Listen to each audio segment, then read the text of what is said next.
Meus irmãos, o tema desta reflexão é como enfrentar o preconceito. É o tema desta reflexão, e o tema dessa reflexão é baseado em primeiro livro de Samuel. Abra sua Bíblia em primeiro livro de Samuel, capítulo 16. 16, a partir do versículo 1, vou pedir a você para ficar de pé, para lermos juntos esse texto. Vamos ler juntos até o versículo 13. Se tiver a Bíblia em papel, dê preferência à Bíblia em papel, para que você não seja, de repente, invadido pelas notificações do seu celular. Se quiser ler também na tela, a Bíblia vai ser projetada para você. Primeiro livro de Samuel, capítulo 16, conta a história do momento em que o Davi é ungido, né? O primeiro livro de Samuel 16, do versículo 1 até o versículo 13. Vai aparecer na tela para você também, tá? Só um segundinho. Ah lá, já apareceu lá. Então você pode ler comigo na sua Bíblia ou na tela, que fica mais fácil para você, tá? A partir do versículo 1. A partir do versículo 1. Coloca isso aí. Disse o Senhor a Samuel. Você está na NAA, né? Você consegue colocar na RA? Só para eu ler junto com o que está na tela. Se você conseguir, você me ajuda, tá? Pronto, isso aí. Disse o Senhor a Samuel: até quando terás pena de Saul, havendo-o eu rejeitado, para que não reine sobre Israel? Enche um chifre de azeite e vem.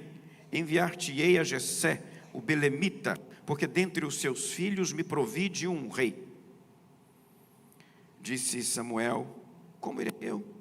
Pois Saul saberá e me matará. Então disse o Senhor: toma consigo um novilho e dize: vim para sacrificar ao Senhor. Convidará Jessé para o sacrifício, eu te mostrarei o que hás de fazer, e ungir-me-ás a quem eu te designar. Fez, pois, Samuel o que dissera o Senhor, e veio a Belém. Saíram-lhe ao encontro os anciãos da cidade, tremendo, e perguntaram: é de paz a tua vinda? Respondeu ele: é de paz, eu vim sacrificar ao Senhor. Santificai-vos e vinde comigo ao sacrifício. Santificou ele a Jessé e os seus filhos, e os convidou para o sacrifício. Sucedeu que, entrando eles, viu a Eliabe, e disse consigo: certamente está perante o Senhor o seu ungido. Porém o Senhor disse a Samuel: não atentes para a sua aparência, nem para a sua altura, porque eu o rejeitei. Porque o Senhor não vê como vê o homem vê o exterior, porém o Senhor o coração. Então chamou Jessé a Abinadab e o fez passar diante de Samuel, o qual disse: nem a este escolheu o Senhor. Então Jessé fez passar a Samá, porém Samuel disse: tampouco este escolheu o Senhor. E assim fez passar Jessé os seus 7 filhos diante de Samuel, porém Samuel disse a Jessé: o Senhor não escolheu estes. E perguntou então Samuel a Jessé: acabaram-se os teus filhos? Acabaram-se os teus filhos? É a pergunta que Samuel faz a Jessé. E ele responde: ainda falta o mais moço, que está apacentando as ovelhas. Disse, pois, Samuel a Jessé: manda chamá-lo, pois não nos assentaremos à mesa sem que ele venha. Então mandou chamá-lo e fê-lo entrar. E ele era ruivo, de belos olhos e boa aparência. E disse o Senhor: levanta-te e unge-o. Tomou Samuel o chifre do azeite e ungiu no meio dos seus irmãos. E daquele dia em diante o Espírito do Senhor se apossou de Davi. Então Samuel se levantou e foi para Ramá. Vamos orar. Deus, nós agradecemos pela palavra lida. Pedimos para que o Espírito Santo do Senhor nos fale aos corações por meio dela. É o que eu peço em nome de Jesus. Amém, Senhor Deus. Se assente, meu querido. Pode se assentar. Já faz algum tempo, eu gostava muito de ouvir, enquanto eu andava para um lado e para o outro aqui no Rio de Janeiro, a rádio CBN. E uma dessas andanças estava passando uma reportagem. Um jornalista resolveu fazer uma pesquisa social. O jornalista ele iria verificar quanto tempo alguém viria contactá-lo, alguém viria atendê-lo numa certa loja, no shopping center, em função da roupa que ele vestia. Essa era a pesquisa. Então, ele primeiro entrou lá, trajando uma roupa bem simples. uma roupa singela, o cabelo meio despenteado.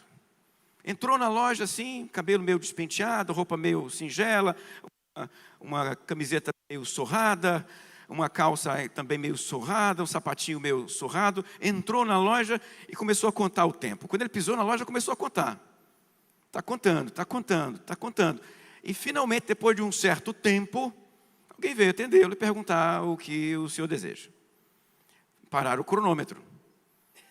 Então, esse mesmo jornalista saiu, deixou passar um certo tempo, ou seja, uma distância entre uma entrada e outra, trocou de roupa, alinhou o cabelo, vestiu uma coisa assim um pouco mais acertada, azeitada do ponto de vista de moda, uma coisa mais combinante, sapato limpinho, e entrou na loja. Começou a contar assim que entrou. E quando foi atendido, parou o cronômetro. Eu acredito que eu não preciso nem dizer para você quem foi atendido mais rápido. A diferença entre um e outro foi basicamente o dobro, tá? O dobro.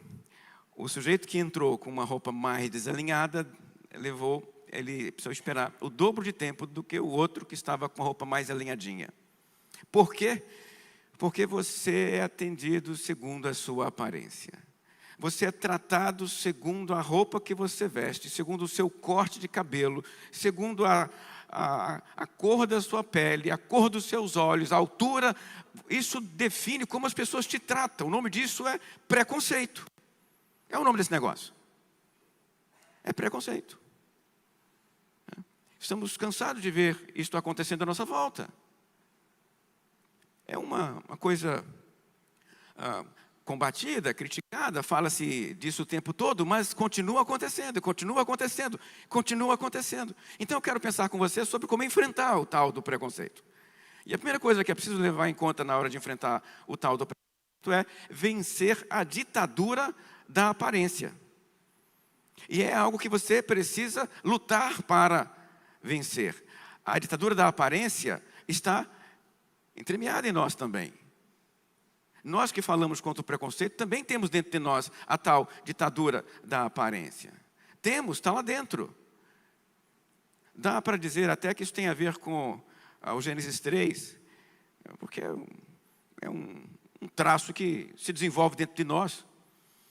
Não tem que ensinar as pessoas a serem preconceituosas. Parece que elas já nascem desse jeito. E elas precisam se esforçar muito para não ser preconceituosas. Ou seja, é como se o natural fosse ser preconceituoso. E nós temos que nos esforçar para enfrentar o preconceito, vencer o preconceito. Porque o preconceito não é uma coisa boa, não é bom. E o texto que nós lemos nos mostra isso. O que está acontecendo aqui? O que está acontecendo aqui é o seguinte: o Saul era o rei que Israel desejou e pediu a Deus. O Saul, né? O primeiro rei. Ele era grande, ele era imponente, ele tinha cara de rei, tinha tamanho de rei, tinha porte de rei, falava como rei. E quando Israel viu aquele moço daquele tamanho sendo ungido por Samuel, disse: agora temos um rei finalmente. Um rei para não nos envergonhar diante dos outros reis. Porque o que o Israel queria era, todo mundo tem rei menos a gente. Todos os povos à nossa volta têm reis. Por que nós não temos um rei? Queremos um rei como os outros povos. E como os outros povos tinham reis? Segundo o perfil do Saul. Se você fosse criar um perfil de rei, o perfil de rei era Saul. Vai lá, começa a ticar. Ele é assim, qual o tamanho dele? Tamanho do braço, cabelo dele, altura, como é que é a voz dele? Aí você vai ticando, bom, esse cara é ele, é ele. Escolheram o rei. Não deu certo não, meu irmão. O Saul fez uma ou duas coisas certas, depois um erro atrás do outro. E nesse momento, o povo já tinha percebido que não ia dar certo. Saul já tinha virado um tirano, já estava perseguindo o próprio povo, já estava ameaçando o próprio povo. Você viu no texto que eu li aqui, que até o Samuel estava com medo dele. Se eu for lá, ele vai me matar. E o povo que recebe o Samuel naquela cidade, quando o Samuel chega, vocês perceberam no texto que eles vieram até o Samuel tremendo? Por que aqueles idosos, aqueles senhores, aqueles anciãos vieram até o Samuel tremendo? Porque estavam com medo de quem? Do Saul. Vão falar que o Samuel veio aqui, que nós estamos fazendo um complô contra Saul. Saul vai vir aqui e vai matar todo mundo. Viu o medo deles? O rei agora era amedrontador. O perfil desejado estava lá. Ou seja, o currículo de papel era o do Saul. Eu fiz isso, eu fiz aquilo, eu tenho essa experiência, eu tenho esses elementos todos e estou pronto para ser rei de vocês. Mas falta o que nele? Falta o interior. E o que nós percebemos aqui é que a ditadura do exterior e das aparências é que levou a esta crise. Porque a escolha foi pelo tamanho, pelo vigor. E o fenômeno está tão embrenhado no Samuel também, que quando o primeiro filho do Jessé aparece, lembra o que ele disse? É esse. Ele havia acabado de ter feito uma unção errada e estava pronto para fazer uma outra unção errada. Por quê? Porque a visão dele ainda era a mesma. Ele enxergava como enxergava antes.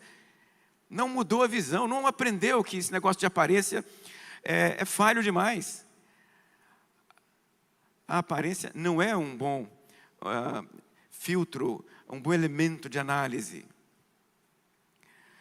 O que nós percebemos aqui é que ele precisou ser orientado por Deus de forma direta e clara, para não cometer o mesmo erro que tinha cometido antes. Nomear um rei pela aparência. Esse aqui tem. O primeiro deles. Qual o nome do primeiro deles mesmo? Cadê? É o nome dele. Eliabe, né? Eliabe. Eliabe, é esse. Tem tamanho de rei. Tem porte de rei. Parece com o rei. É esse. Aí Deus fala para ele, não é esse não. Eu não estou olhando para a aparência. Eu quero outra coisa. A aparência nos engana. A aparência é falha. A aparência é muito frágil no processo de definir o que o outro é. Eu quero que você perceba que isso está aqui dentro também. Está em nós também. Nós temos que nos vigiar o tempo todo. Eu lembro de uma história dos meus tempos de São Gonçalo. Saí lá de Neves, o bairro onde eu morava, e fui para o centro. 25 minutos mais ou menos de ônibus. Peguei o ônibus em frente à igreja e fui para o centro de São Gonçalo. Naquela época, a gratuidade era medida, autorizada pelo motorista do ônibus. A lei existia, mas o motorista tinha que pegar o documento da pessoa idosa, conferir lá, e depois que ele confere no documento, deixa entrar. Não tinha um cartão do idoso, nada parecido com isso. Uns 2, 3 pontos depois que eu peguei o ônibus, entrou uma senhorinha. Muita dificuldade de subir no ônibus, me parecia uma centenária. Uma senhorinha muito idosa, assim, olhando para ela assim. E não é que o motorista ainda assim pediu o documento dela. E eu, no meu coração, falei, que motorista perverso, né? A senhorinha centenária, ele está pedindo o documento dela. E a mulher está quase com dificuldade de colocar a mão no bolso para entregar o documento para ele. Eu estou nesse momento julgando o motorista e julgando a senhorinha. Julgando a senhorinha como centenária e julgando o motorista como perverso. O meu juízo estava duplamente equivocado. Eu quero que você saiba que depois que ela entregou o documento para ele, ela não tinha idade para gratuidade. Não tinha. E quando ele disse para ela que ela tinha que pagar a passagem, ela se encurvou, passou a andar reta e desceu nervosa do ônibus, esperando que algum outro motorista cedesse para ela a gratuidade. Era uma pose, sabe? Depois que ele disse para ela que ela tinha que pagar, ela se endireitou. Meus queridos, a nossa visão é muito falha. Você vê o inocente como culpado e vê o culpado como inocente, porque o seu olho é falho. Por isso que nós temos que nos esforçar o tempo todo para parar de julgar o livro pela capa. Para de julgar o livro pela capa. E é um esforço que temos que fazer. Eu e você temos que fazer esse esforço juntos. Porque se nós não fizermos esforço, se deixarmos ir de forma leve, nós vamos continuar julgando livros pela capa, pessoas pela aparência. Nós temos que nos esforçar para vencer o preconceito. E começa vencendo a ditadura da aparência. Não decida o valor das pessoas pelo que elas parecem. Não julgue as pessoas pelo que elas parecem. Certamente você vai cometer erros. Alguns como estes que eu cometi e outros piores do que este. A segunda coisa que é preciso levar em conta então, após vencer a ditadura da aparência, é valorizar o interior. Por que você não deve levar a capa do livro em primeira mão? Porque o conteúdo é que conta, né? A capa pode ser bonita, a capa pode ser colorida, a capa pode ser uma coisa assim, realmente espetacular, e o conteúdo? É o conteúdo que conta, meu irmão. Não é a capa que conta, é o conteúdo. Nesse sentido, o texto nos apresenta a cena curiosa de, um por um, os filhos de Jessé passando diante de Samuel e o Samuel rejeitando. Não, não é esse. Não, não é esse. Não, não é esse. Até o sétimo. E quando chega no sétimo, ele pergunta: acabaram seus filhos? A pergunta é muito deliciosa essa aqui. Acabaram seus filhos? Não tem mais filho, não? O Samuel agora está confuso, né? Não tem mais filho, cadê os filhos? Aí o Jessé se lembra do Davi. E o texto bíblico diz, a expressão que é, falta o mais moço. Eu quero que você entenda o que está acontecendo aqui. A visita do Samuel, o profeta, para fazer um sacrifício, é um evento social. E a família do Jessé foi convidada. E não convidaram Davi. A palavra moço aqui, que aparece nesta versão bíblica que eu estou lendo com você, ela poderia ser traduzida como, ainda faltou o João Ninguém. O sentido da palavra é essa. O João Ninguém é aquele que não tem valor. O sentido da palavra, a palavra hebraica traduzida aqui como moço, não é literalmente moço, não é literalmente menino. É aquele que não tem valor. É o João Ninguém. Sim, falta mas é filho dele, né? Ele não vai chamar de João Ninguém, né? Falta o mais moço, falta aquele que ninguém dá nada por ele. Ele era um menino, um jovenzinho, que estava cuidando das ovelhas da família no pasto. E esse serviço era serviço de escravo.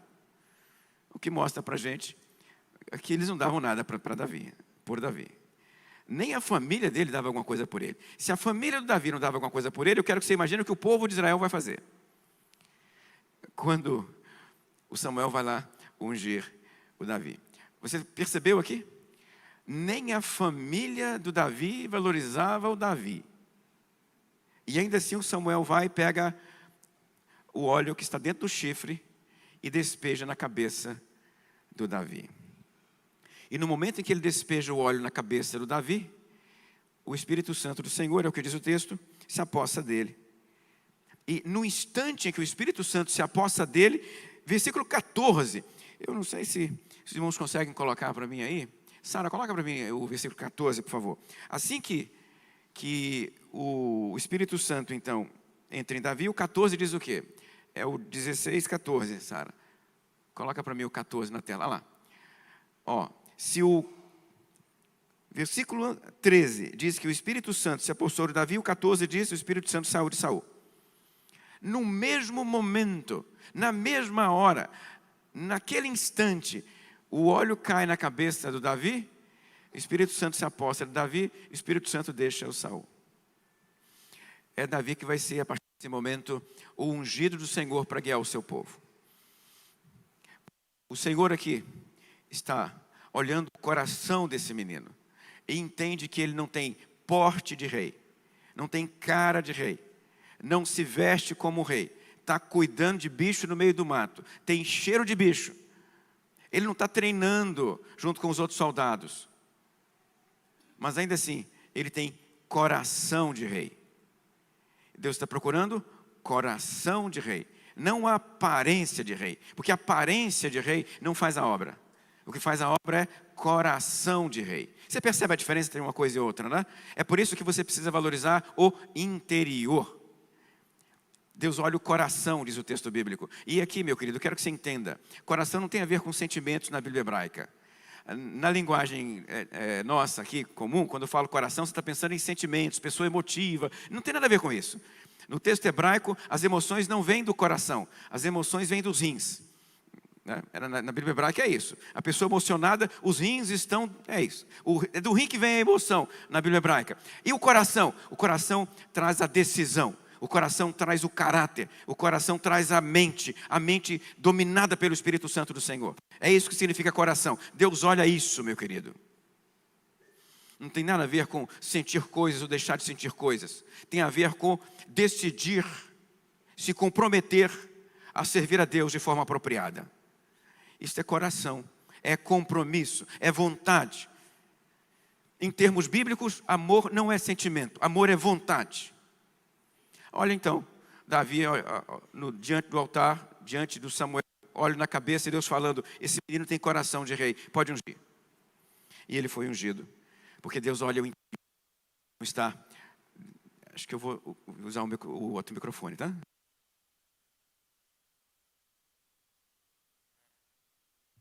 Deus não está